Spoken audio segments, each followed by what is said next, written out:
Good morning, everybody, and welcome to this very special Absa Insights series. My name is Bruce Whitfield, and before you think that I've had a throwback to the 1970s and have donned myself a very attractive cravat, it's a face mask. I mean, who would have thought as we started in 2020 that we would be allowed to go into a bank looking like this? It's been a fundamentally odd year, hasn't it?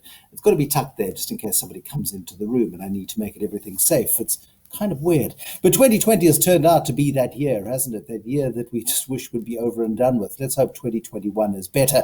What has been brilliant in 2020 has been commodity prices. They've been nothing short of extraordinary as the year has progressed. Virtually every commodity has gone up. We're going to look at that in lots of detail today on this Absa Insights series. Expert advice and data-driven insights that unlock your business's potential. Absa Insights brought to you by Absa Corporate Investment Banking on 702 and Cape Talk, making today's broadcast possible. Thank you for joining us. Your questions. Now, you know how MS Teams works by now. You may not have known in April this year how it worked. You may have had absolutely no clue, but you've had to adapt. You've had to become familiar with the new technologies that have been foisted upon us over the last couple of months. You've got the little bar down the side of your screen. Any questions that you've got about the resources market, any questions that you've got about Teresa Resources, for example, Ilya Graulich from Teresa Resources is joining us this morning. Any questions you have on commodities, commodity prices, on the politics of the continent, on the difficulties facing the logistics issues facing the continent, absolutely anything that is linked to this resources market, those questions are coming through to us this morning. About 1:45 the hour, we'll take those questions and give us your name. Tell us who the question is aimed at, and I will do my best to get through all questions this morning. As I said to you, my name is Bruce Whitfield, and I've got for you a fabulous panel. Francois, could we see our panel, please? Because it's important that everybody gets introduced at this moment. Shirley Weber, she is the head of coverage of natural resources and energy at Absa CIB. She is there. Tawanda Madondo is a senior banker in natural resources and energy. He's there as well.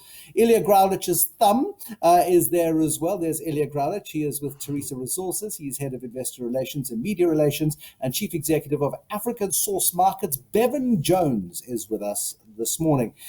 Nothing short of extraordinary. I mean, Ilya Graulich, you were a journalist many, many years ago when you had a proper job. You wish that resources markets had been this vibrant, this exciting, this fraught, this complex, this enticing, I'm sure, when you were a journalist. But in those days, things were easy. Certainly from a reporter's perspective, just the dynamics of this market and how 2020 has shaped it. I'd be curious as to your perspectives. Sure. Funny you mentioned my previous career as a journalist. It was the beginning of the major bull run in the commodities when I started.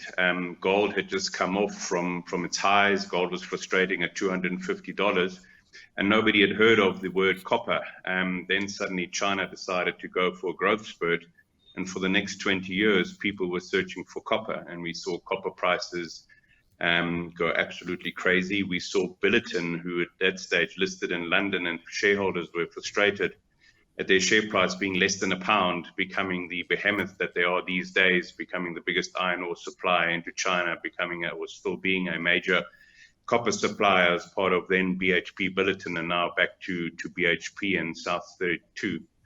So commodity prices are strong, and I think they're strong to stay. World growth, as much as we are seeing a dip at this present moment in world growth, will continue. And what is important to understand is that while the demand remains very robust in terms of this economic growth that I just addressed, I think supply is becoming complex. If you just look at copper, for example, the grades around the world are reducing. No new copper deposits have been found with significant grades.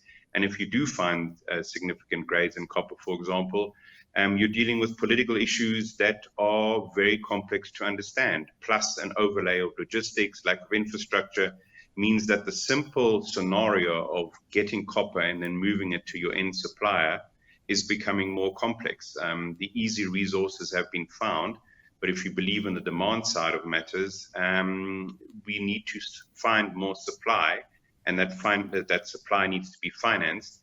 for us to then supply into those markets. So I am excited about the commodity market. There is an overlay of more responsibility from the producer side. I think what is important to understand is that while a lot of industries right now are battling with their balance sheets and needing to refinance, I believe the commodities and the resource industry had to go through this turmoil 10 years ago, brought about by their own hubris in terms of expanding into what was the China-driven commodity demand.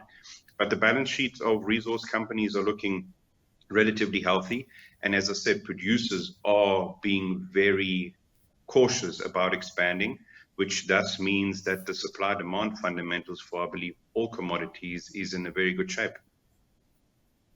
It's so interesting how different this cycle is. I mean, usually what happens in these boom times is we see lots of acquisitions, we see lots of M&A activity. And Bevan Jones, that's just not happening. Well, certainly not to the extent that we've seen in previous boom cycles, is it?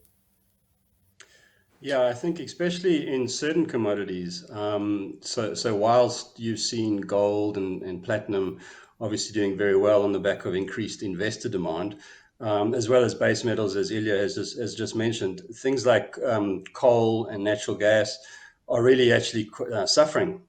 Because, as Ilya again pointed to, the investors are more looking into ESG, environmental, social, and governance factors, and impact investing. So the world is also focusing very much on CO2. So any commodity that's linked into that is really taking the brunt of that, and that's quite significant for South Africa as a major coal exporter, obviously. So investors are few and far between in that space, and people are having to look much more towards private equity deals, traders coming in with offers of offtake and private financing, etc. And the banks obviously have become a lot more circumspect as well, because everyone is being driven by effectively the effects on climate. Elon Musk the other day tweeted that he's looking for nickel, but he wants clean nickel.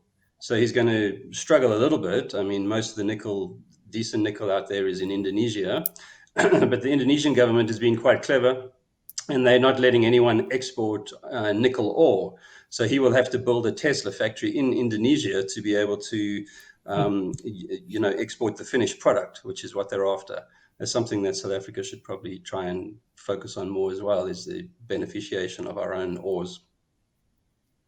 Are we seeing, governments generally getting smarter about this, saying, hold on a second, I have a rare commodity. I have a commodity that the world wants. Let me start dictating the terms of export. You can export a finished product. You can't export the raw material. I mean, what options would there be for South Africa, Bevan, in terms of what we have that the world doesn't have? The world, we have some platinum. We have good reserves of platinum, but there's platinum elsewhere. We don't have much. We don't have any gold left, and that's not useful in industry. What industrial commodities do we have that we could leverage? Yeah, I think for the new economy, the climate change economy, platinum, nickel, copper, as you mentioned, chrome, those are all strong for us, manganese, and we can look at beneficiating those. All too often, Africa has suffered from producing the ores and the concentrates, and then the finished markets are all in Europe. So the LME, the London Metals Exchange, the 3-month contract was because it took 3 months to ship ore from somewhere in South America or Africa to London, which is where all the buyers are. So really what we're trying to do at Source Markets is to create local commodity market prices, African commodity market prices, so that junior miners can benefit instead of traders coming in and really taking all that margin and offshoring the profits. We want to see our junior miners benefiting from that. So I think in those commodities that we mentioned, we've got a significant advantage. But then also into our neighbors in Africa, there's more manganese in Botswana, there's lithium in Zimbabwe, and plenty of chrome and nickel as well. So I think we can really look at becoming a hub if we put our minds together, and we created sort of beneficiation points in the region. We could really do this quite cleverly, yeah. And we put our minds and our minds together as well. Thank you, Bevan Jones. Tawana Madondo, what's your perspective on this? I mean, you've got a very effervescent Ilya Graulich, a concerned Bevan Jones, I think. I'm not too sure that he's as bullish about the commodity cycle, but he sees opportunities in specific green commodities. What's your perspective on it? So just from what Bevan was saying, I mean, just touching on that, I think we are in a boom as we currently in this current COVID environment. But I think we shouldn't get too excited, because I do think some of the price trajectory upwards is really around what's happening with the COVID environment, what's happening from a supply uncertainty perspective. You kind of like look at what's driving some of the commodities like copper. It's really to a large extent on the premise of there is supply concerns, given what's happening in South America. Yes, there is a big stimulus package happening in China. So I think the way we should look at these prices is, one day we will get out of this COVID environment.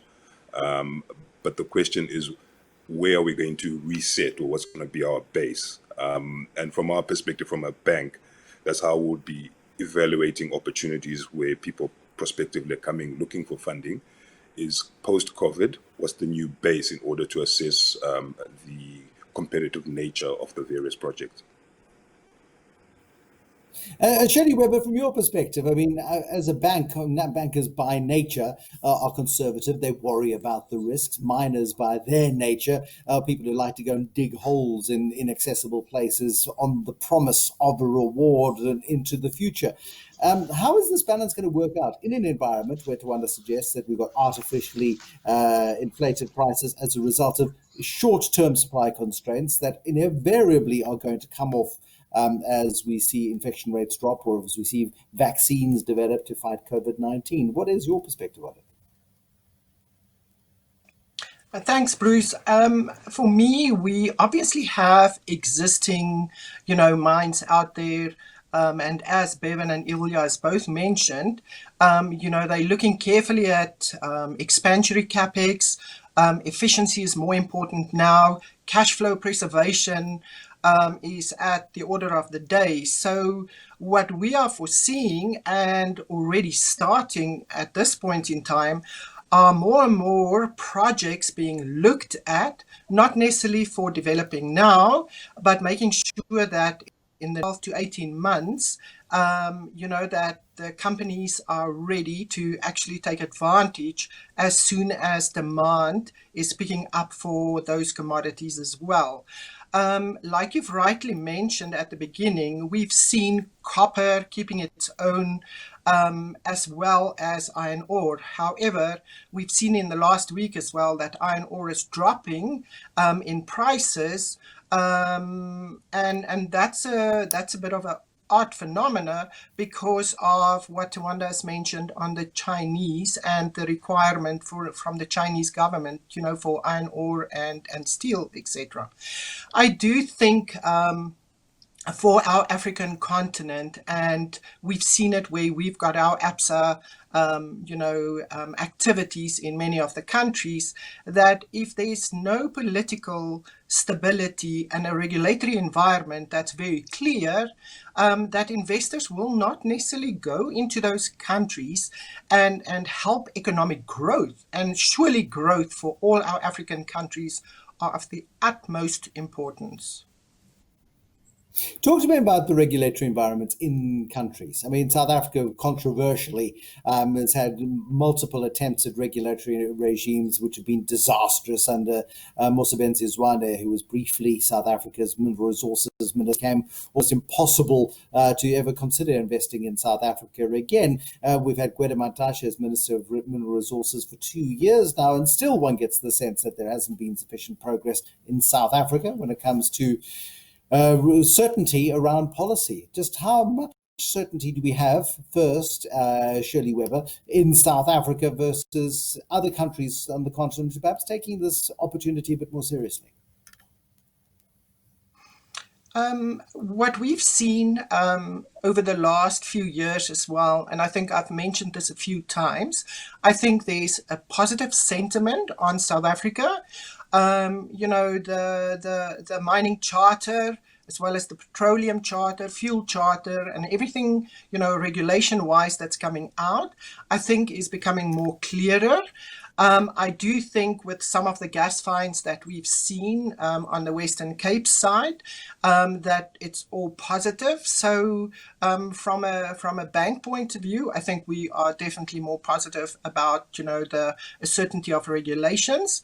I think in Africa, there's one or two precedents that's been set. Where government involvement, for example, is increasing up to a 50% level.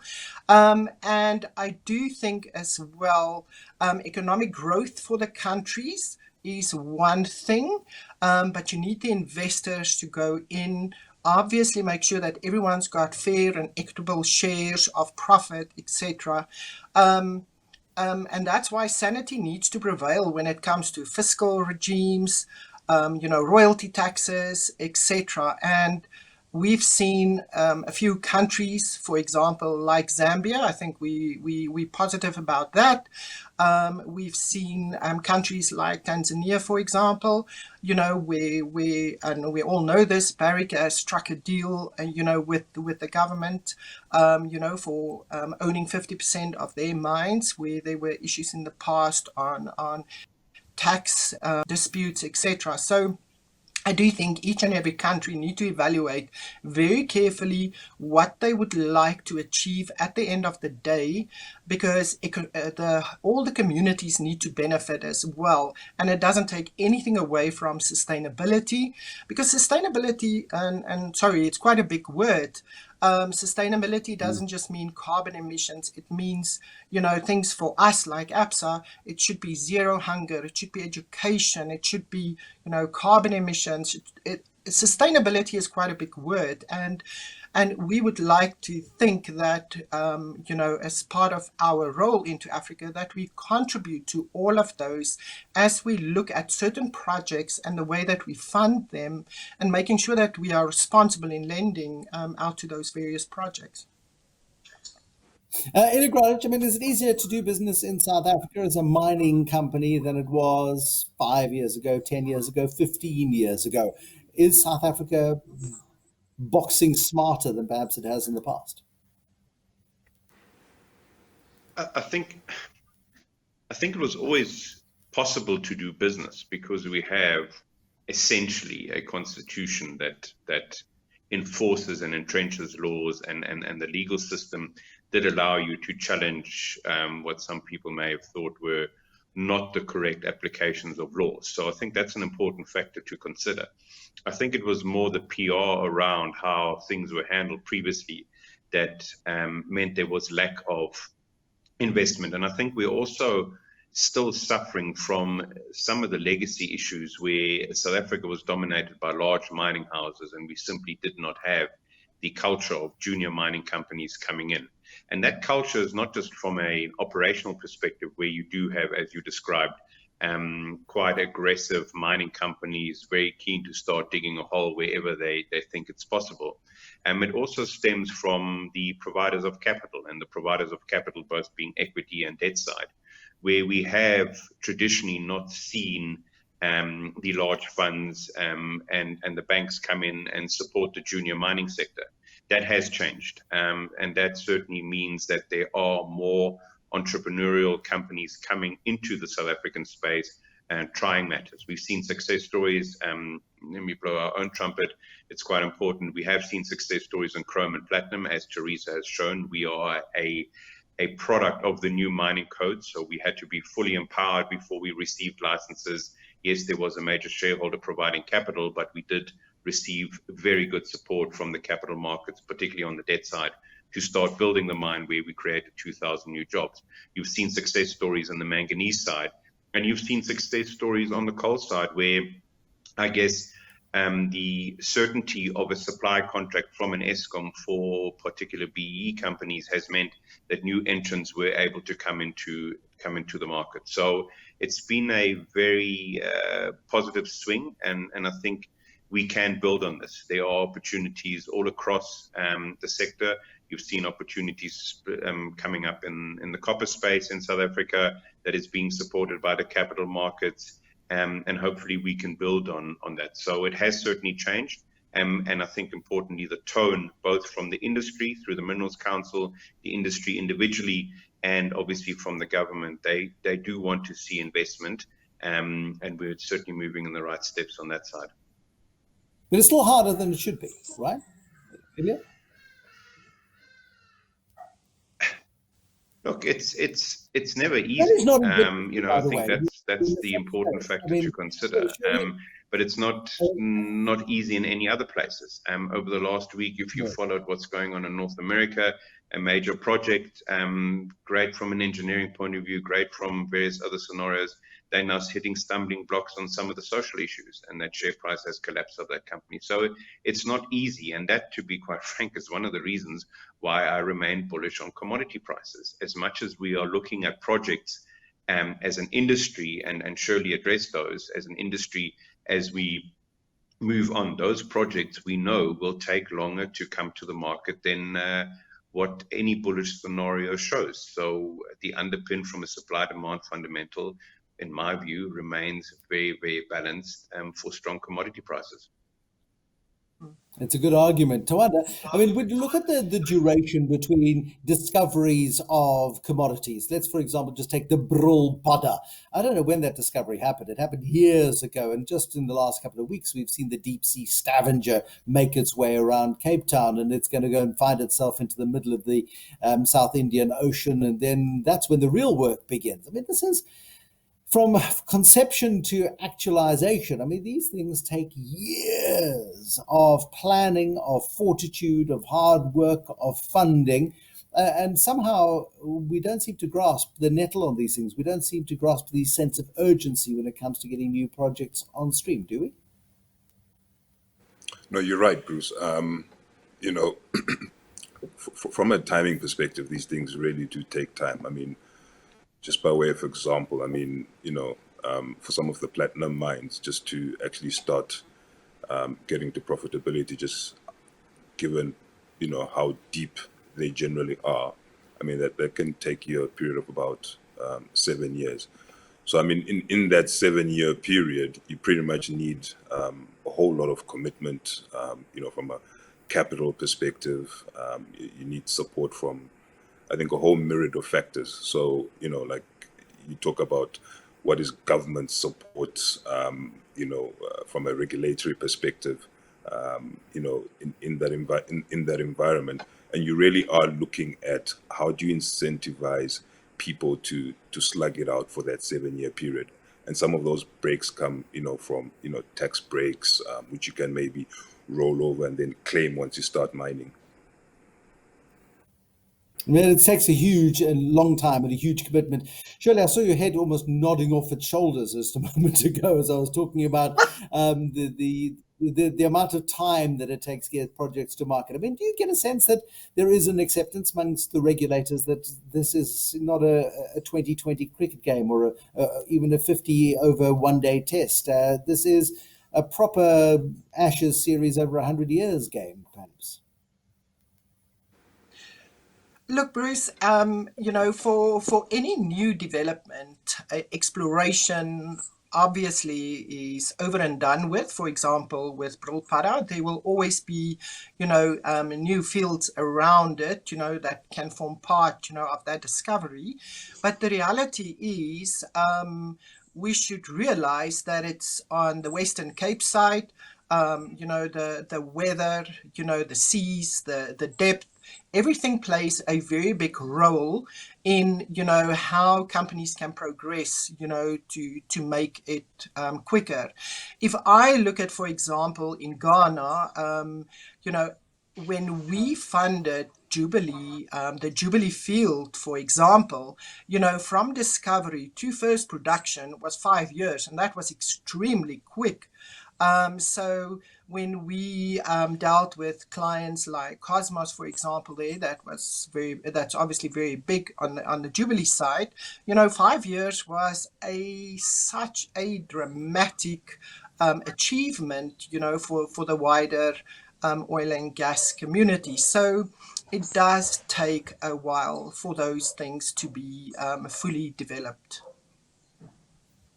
Bevan Jones, tell me about risk appetite for Africa projects across our continent, because this continent is rich in so many resources. And you mentioned some of the really rare minerals that are under African soil that are imminently exploitable in this environment where the Paris Climate Change Accord demands that we are smarter about the way in which we develop our products into the future, the way we consume, the way we develop. But this African continent is magnificently endowed with mineral resources. But just what is the appetite? I mean, what is the risk appetite right now for African projects? We are still well endowed, and we have a very wide range of resources still available to us. Unfortunately, I think Africa still gets hit by this risk on, risk off sort of sheep mentality that most investors have out there. But of course, you have your traders who are all over Africa with boots on the ground looking for these opportunities. And they tend to be very bullish and risk pro risk. China, of course, has always been prowling through Africa and is looking to secure its resources that it doesn't have at home. So I think the risk mentality is still there. But to your earlier point, in terms of government, they are not really helping. I mean, the regulation is still muddled.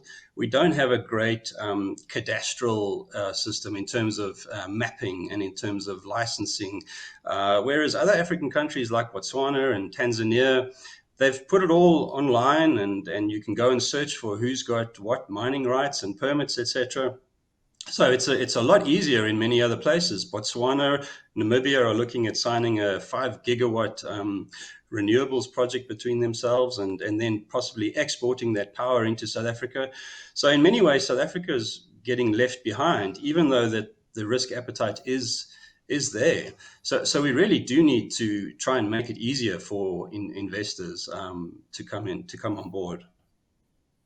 Tawanda, talk to me about macroeconomics. Talk to me about the sort of hardship that economies like the oil-dependent economies of Nigeria, for example, Angola face. And we've even seen ShopRite announce that it will withdraw from Nigeria. I mean, it just feels like so many of these building blocks that have been put in place for so long in anticipation of this boom that will come one day are beginning to unravel a little bit and come off a lot based on the boom and bust cycles of commodities. In this case, the negative impact of oil, which is so critical in some economies in this continent.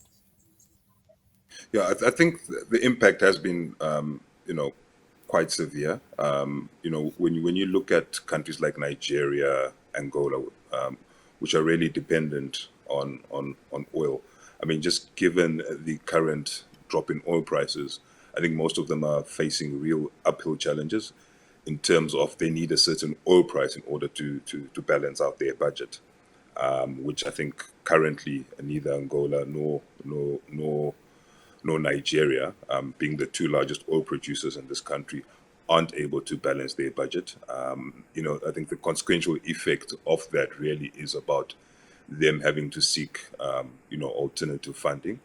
I think, like us here recently in South Africa, they'll be leaning more and more towards IMF funding. And, that also has its own consequential impacts in terms of, there's a push-pull in terms of, what IMF ideally would be advising you what to do and what you as a government from a social perspective would want to do in order to restructure your economy, maybe to be less dependent on oil. You look at places as well. I think some of the projects now, this current oil price, aren't going to be or are no longer in the top tier of priorities for some of the majors. So you look at some of the countries in East Africa which we're expecting to be getting all this new investment coming into the country in order to help out from a social development perspective. That event is pretty much being deferred out a couple of years. So I think the consequences aren't great, but I suppose it's your view in terms of when when you think let's say, we'll get out of this oil glut, which really is, I think, at this current moment, I think the big word for us is really around COVID, and how long are we going to be in this COVID environment, or what is going to be the new normal in terms of to reset some of these things. Shirley, how does the fact that the macroeconomics of so many African economies so negatively impacted by COVID, and so many of these economies that were on a path to recovery, and we're getting people lifted out of poverty, and we're seeing greater stability, we're seeing better democracies across so many regions of the African continent, and everything is moving at a glacial pace, but moving in the right direction, nice and slow. COVID's a serious enough setback to push back the ambitions of what is going on in terms of potential development on our continent.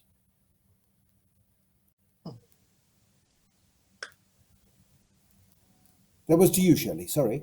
You nodded, and I'm not too sure if you can hear me. That's okay. I have that effect on people. They go to sleep, yes. No, I do think there will be certain areas that would recover quite quickly. I think some has recovered already from a commodity point of view. I think, honestly, we don't have concerns about, gold, platinum, etc. So I think the recovery is already building up there from a demand and a supply point of view.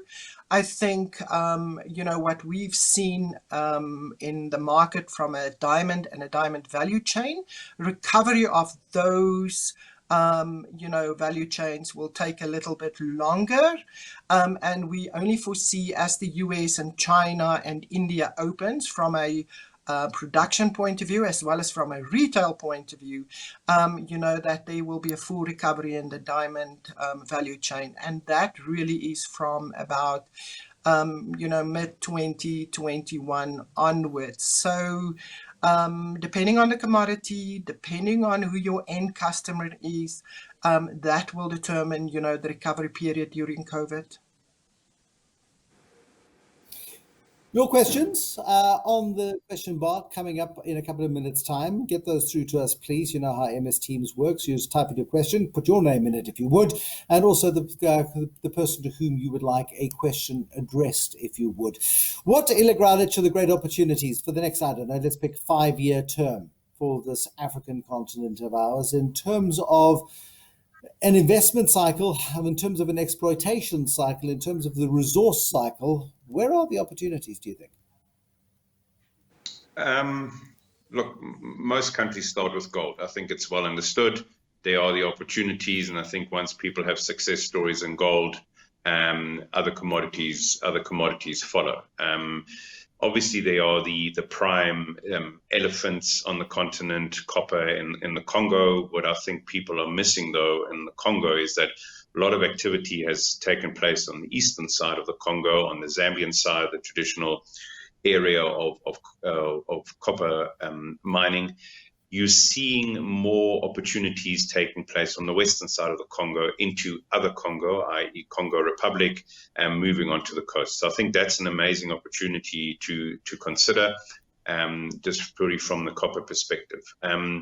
West Africa, again, we are looking at gold as a starter. I'm not too sure what other commodities will come through on that side. I'm talking more sort of the Horn of West Africa. What is interesting, of course, is the iron ore side.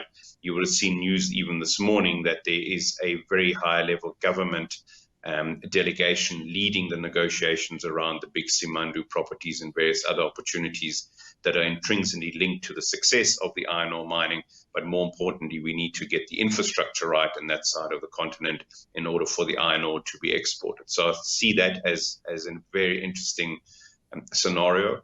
But that's not junior mining. That is taken into its fold by big majors, the Rios of this world, and obviously the Chinese state-owned entities that are looking at those areas. What is the unknown, and I think we are missing a trick on the continent with regards to gas and oil. I think the opportunities still remain on that side. And we do have opportunities to continue to exploit gas on that. And what is important is that the downstream opportunities on oil and gas, I'm talking about electricity production, for example, are well understood. So we don't need to reinvent the wheel. There are systems in place that could very quickly convert some of the gas that we have on the coast very quickly into electricity, and that then hopefully will foster what you addressed earlier, is the economic growth that these countries so desperately require. So I see the base metal being driven on the continent through copper, because copper is something that is being searched for permanently. Obviously, in the industries that we operate in, both chrome and manganese, it is part of the broader stainless steel complex. The world needs stainless steel, and chrome and manganese come from South Africa, 85% of the world's supply.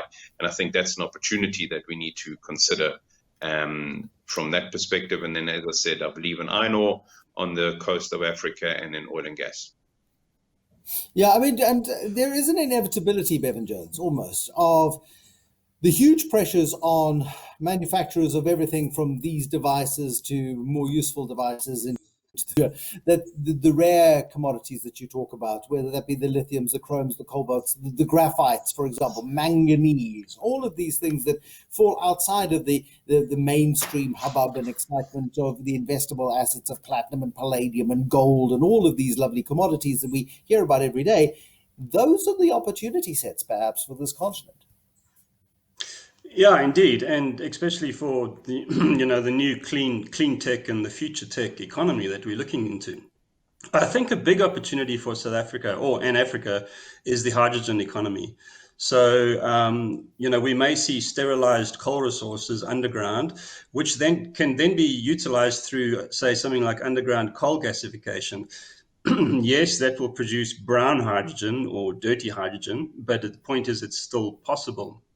And of course, platinum fuel cells for hydrogen fuel cell cars, or for power generation, or probably more importantly for cars is going to be trucks, long distance trucks running on hydrogen tanks.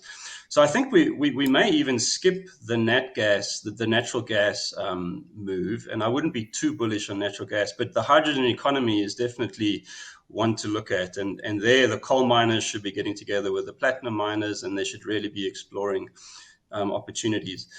The other thing is, I think, rehabilitation of mines and reprocessing waste, whether it's from tailings or whether it's from refineries and smelters. And we've got a huge opportunity there to do a proper cleanup, and that leads into things like the just transition and creating jobs around mines that are closing down, etc. Because it's not always easy to, get the primary commodity out of the ground.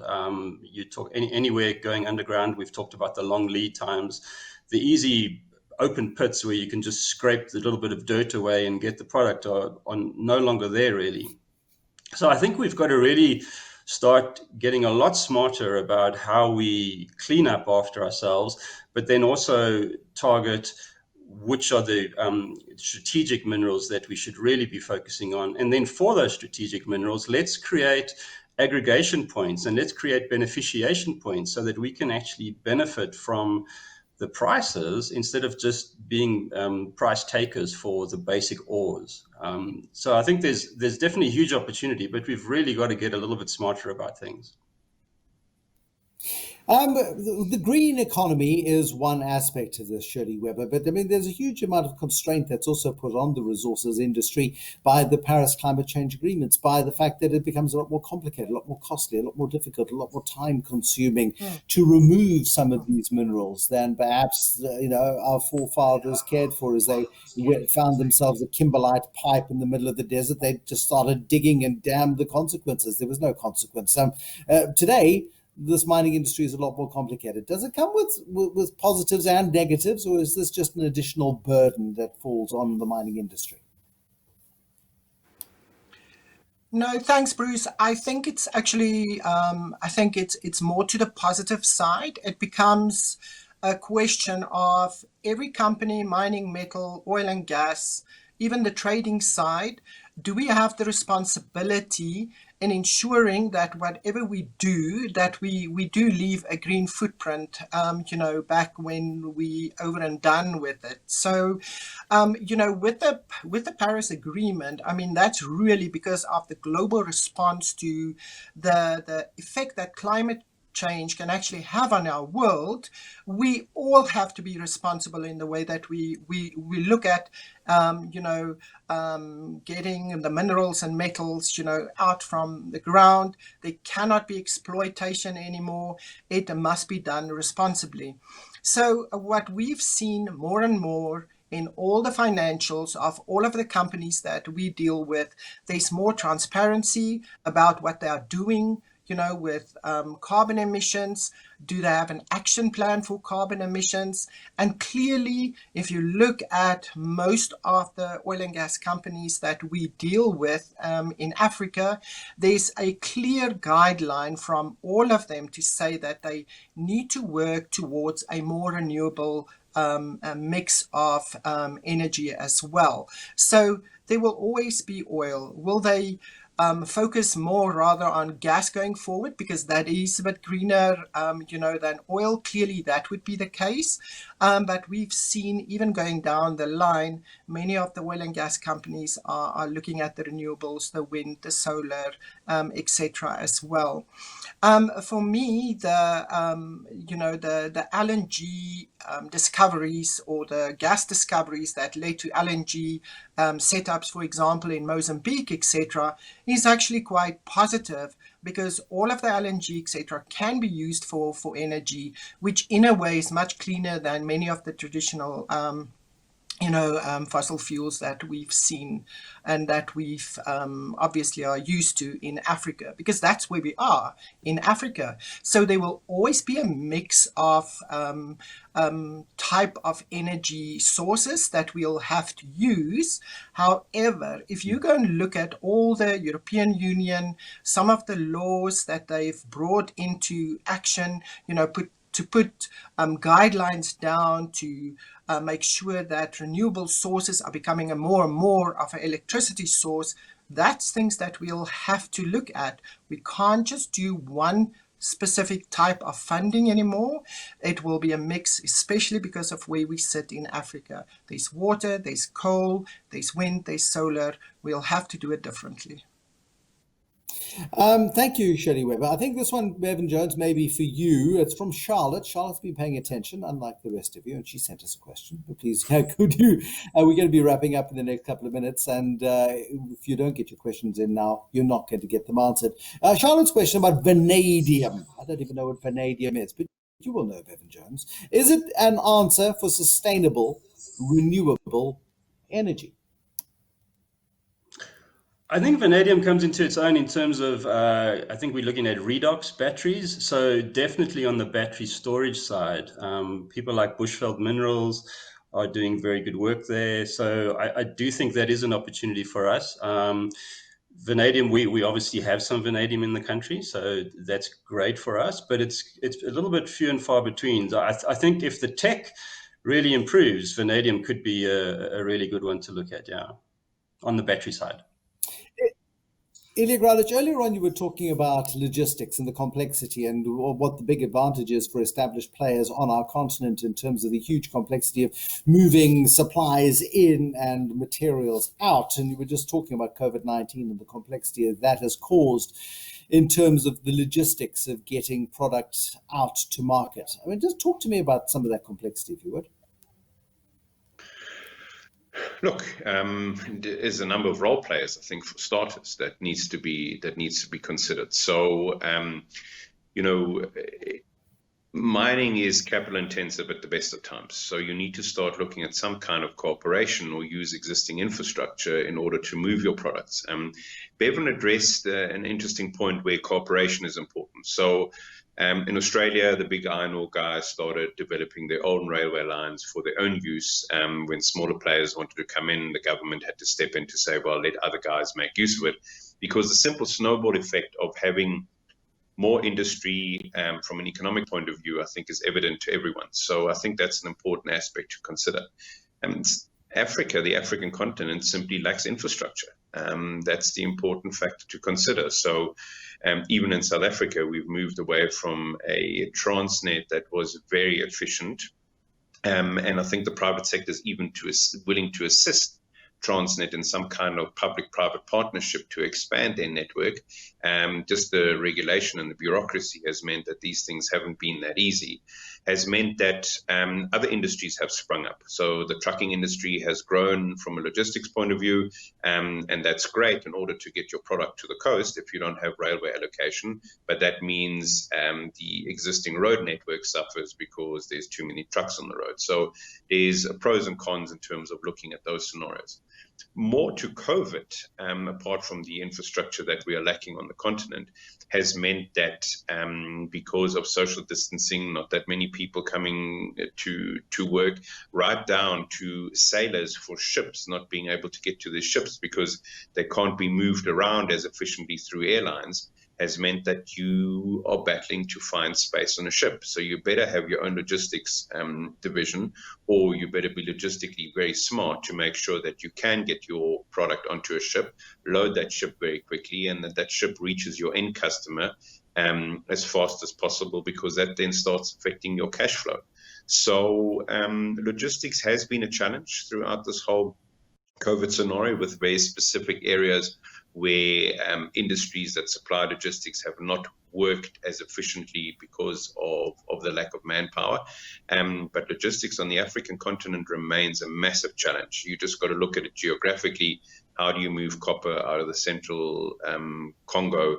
Where is the nearest coastline? And then once you've found the nearest coastline, start counting the number of harbors that are available for export, and you will be lucky to find the number of 5, both on the east and on the west side of the continent, that are able to take these large ships. So that remains a massive, massive concern for me on the continent, and will require a lot of capital to be spent in order to get that up to the right levels. Talk to me about, Ilya, if you would, local security. The insurgency in northern Mozambique, for example, talking about implications on local security issues and investment, as we see northern Mozambique impacting LNG plans there. I mean, local security across the continent, occasionally there's just an eruption of rigorous excitement in different parts of the continent. Right now, northern Mozambique has got to be in your crosshairs. Yeah, look, I think security remains a concern in a lot of countries around the world. Mining is a frontier business. I think that's something that we need to consider. And as much as you addressed a retailer earlier who grew their business along the west coast of Africa on the back of the mining and oil boom, if it wasn't for the frontier industries such as mining, nobody would put up a supermarket or a cell phone network or provide beer to these areas, because there simply wouldn't be any demand. So security remains part of the equation. I think governments are well aware of the problem. Often these governments, it's a sort of a chicken and egg scenario that they find themselves in, for the simple reason that they'd like the investment and they need the investment to improve the government, I'm talking about the government, improving the government across the sector. But at the same time, that's not going to take place because the lack of investment, because there is no security. As I said, it's a chicken and egg scenario that you need to consider. Certainly, the media has brought the problem to the attention, I think, of the broader public. One has to hope that the governments have the ability to manage these situations. But to be frank, Mozambique has been a bit of a hot cauldron for some time. Following the end of the civil war, there was investment taking place. BHP or Billiton/Gencor were in there very early on the aluminium side. Other investments started taking place on the coal side, on the graphite side, and obviously we're on the gas side. And one just simply hopes that these things will settle down. But it is of concern. Again, it boils down to my earlier scenario, supply and demand.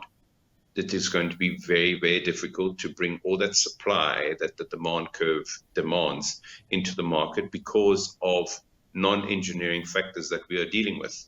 Soft issues such as ESG, and I'm not saying that's a soft issue, but I'm talking about a non-engineering issue, right down to security matters, right down to providing of capital, and then the overlay of COVID, which will simply mean that things will take much longer. As I said earlier, projects will take longer to be developed. Thank you, Ilya. Bevan, question for you from somebody who doesn't identify themselves, but what does the future of gold hold, short term and long term?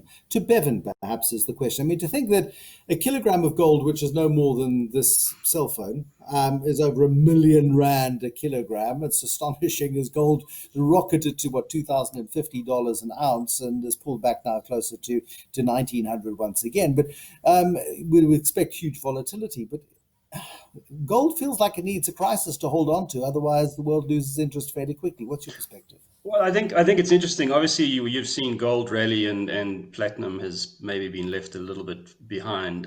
Silver has also outperformed significantly because, I think people have looked at gold and they've realized that it's always kept its value ever since Egyptian days, or ever since the pharaohs of Kush first got their gold from the mines of Ethiopia.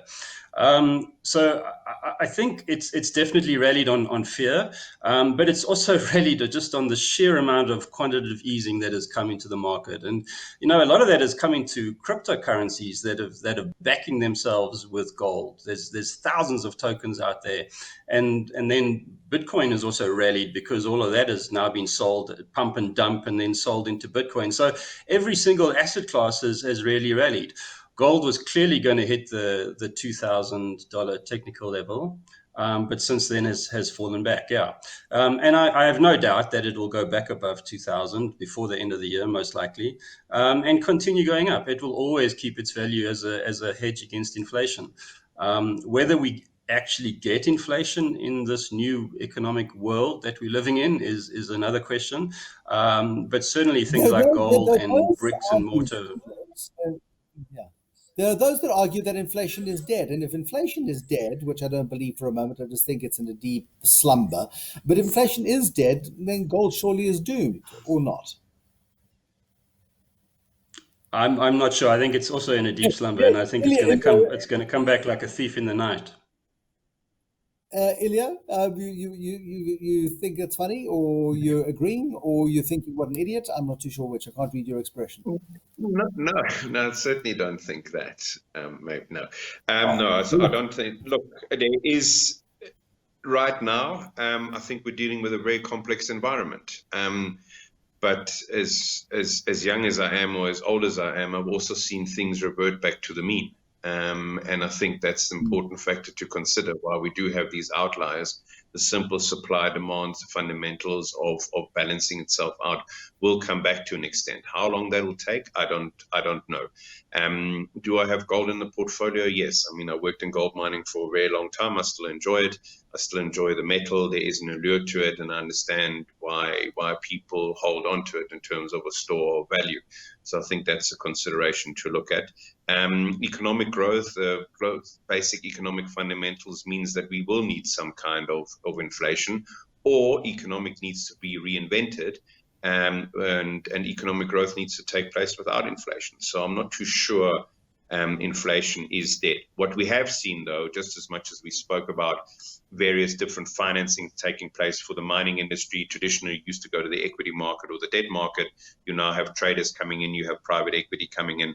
What you have seen is people looking for alternative areas of putting their money, rather than traditionally gold, which was there because that was the only mean. And Bevan addressed that cryptocurrency is one of them, and there are other ways of storing your money somewhere. And then, of course, this world is 30, 40, 50 years older with an incredible amount of wealth. And that wealth simply keeps on growing. So the safe haven of a gold still is there, but you're not seeing the flood of capital going in there because they have other avenues open to themselves. Tawana, give me a perspective as we wrap up then this session with Absa Insights. Give me a picture of the best possible future you see for the resources market. I think from my perspective, and I'll probably contextualize it from an African perspective. I think we did touch a bit on that. So, I mean, the price is the price, but there are four key fundamentals which one needs to look at in order to determine whether these projects or these investment opportunities really hold their own. I mean, I think a lot has been spoken around logistics, and my view around that is, we talk about this cycle and what we are going to do with this cycle, let's say, of this commodity boom. I think there's shining examples whereby you look at a Botswana, whereby they have used what they endowed in, which is diamonds, in order to build up the economy. And I think so we need to, in a sense, I think come up with a concrete plan and not just leave it always to the mining houses to deal with these logistical challenges. I think Africa has, as we said, well endowed in resource. We pretty much have every resource out there in the world. So I think whatever the cycle is, I think we always have a seat at the table in terms of being relevant with regards to those commodities. When you pretty much look at the labor, I mean, Africa is a young population, young, hungry people wanting to get out there, work hard. So, I think that gives us a competitive advantage. I mean, if you look at where demand is going to be in years to come, we need to have beneficiation here in Africa, because really the demand, I think, in years to come is going to be pretty much off the back of this young, growing population of Africa. And the last thing which I just wanted to touch on is just on electricity. I think we do need to develop these renewable energy sources, which in some cases are cheaper than the traditional energy sources. And I think, when you look at all four of these factors, where I see mining, especially in Africa, is I think we're able to tick off some of these now. And I think we'll be able to tick some of them in time to come. And so I'm very optimistic in terms of mining in Africa going forward. Thank you very much, Tawanda. And then, Shirley, a question to you from Sumesh Naidu, saying, with the discovery of hydrocarbons, for example, at Brulpadda, has the market sentiment increased for investment in South Africa's offshore waters? I do think currently it's too early to tell to what extent there would be investments, happening, into the South African country as well from many of the investors out there. The reality is, it can happen. We've done it before. Some of the resources obviously run out. Now there's new discoveries. We need our government, our Department of Mineral Resources and Energy to work with the investors to make sure we do get those investments in, because otherwise South Africa is going to be left behind with many of the other discoveries that's out there. And that includes Mozambique, that includes Mauritania, Senegal, countries that is definitely sitting with a lot of gas reserves that we've seen as well. So I do think there's commitment needed from all shareholders for responsible development, of our natural resources, and it will lead to energy. Ina Gralic, a wrap from you in terms of, it's the age-old issue, I suppose, of risk and reward. This continent is full of opportunities, and there are risks everywhere. But I suppose that is the wonder and the joy and the excitement and what drives people like yourself to keep working in this industry, is the fact that there is always opportunity despite all of the obstacles that are often put in your way. Yeah, and maybe naively, I believe in the goodness of mankind. I've certainly have had absolute nothing but pleasure working in some of the amazing destinations on this continent. Yes, they are far and exotic, and maybe the infrastructure is not what you expect to see, and it's certainly not a Santon when you go up there. But if you look at the willingness of the people, and yes, there are government obstacles that you have to deal with, but if you come with the right attitude, the rewards are absolutely amazing.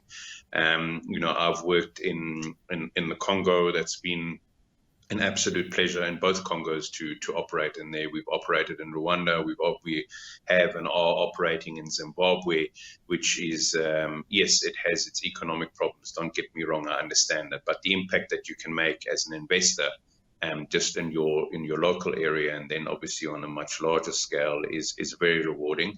And we continue to invest in South Africa. We're just about to spend another R1 billion on our operations here, so we do see those opportunities. And as I said, the rewards are there, not just financially, but I think on a broader benevolent side, you do see the impact that you make if you come with the right attitude. And I see that as for me personally, something that I'd like to continue with for a long time to come.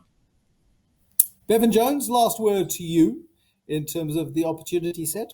Where does it sit?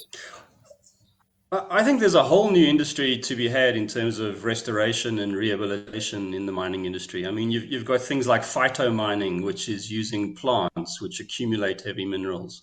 You can make compost with Eskom's fly ash in their big dumps, etc. So, we just need. I wish we could take the thinking that drives, say, tech stocks and apply that to mining and come up with whole new opportunities. Even whilst we're still going after our primary minerals, we should be doing both at the same time. I think the future is pretty bright. Ladies and gentlemen, thank you very, very much indeed for being with us today. Shirley Weber, the head of coverage of natural resources and energy, Tawando Madondo, who is the senior banker for natural resources, Ian Growlich at Teresa, and Bevan Jones, chief executive at African Source Markets. Thank you. And thank you very much, everybody, for joining us for this very special Absa Insights webinar, the expert advice and data-driven insights that unlock your business's potential.